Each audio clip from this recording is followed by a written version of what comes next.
I actually think it's very difficult for men to understand what living under the patriarchy or now within the patriarchy has been like for women. Even just hearing the words come out of my mouth, I can sense this kind of collective cringe on the part of men. Like, here we go. Here's some advocate, some sort of woke argument that's going to make us feel worse about being a man. And so quite often the reaction to that is to double down on manliness. And that just creates more friction, frankly. I think the best metaphor that I've been able to come up with for what it has felt like, I think in many cases for women living under the patriarchy, is imagine that if you're a man, scientists produce some research that shows that gorillas are not only sentient, but conscious to a comparable degree to many human beings. And so we decide legally to integrate them into the workplace. And the next thing you know, you show up at work and there are increasing numbers of gorillas working alongside you. And this is kind of terrifying to you for a couple of reasons. Firstly, you don't feel a sort of a deep sense of connection with them. You know that physically they're strong enough to tear you limb from limb, literally. You also know that the data shows that they have a propensity to do this with frightening regularity, to assault either physically or kind of sexually co-workers.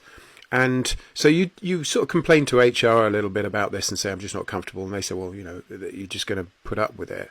And even worse, an alarming number of those gorillas, a disproportionate number, are promoted into leadership positions and then start, you know, promoting members of their kind of close circle into those positions as well. So you go along to a meeting and you're surrounded by gorillas, and now you're not having to navigate a whole load of kind of hidden rules. Like, if you make too much eye contact with a gorilla, they might kind of assault you in some way.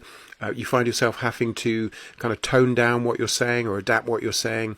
All day long you feel like you're sort of treading on eggshells.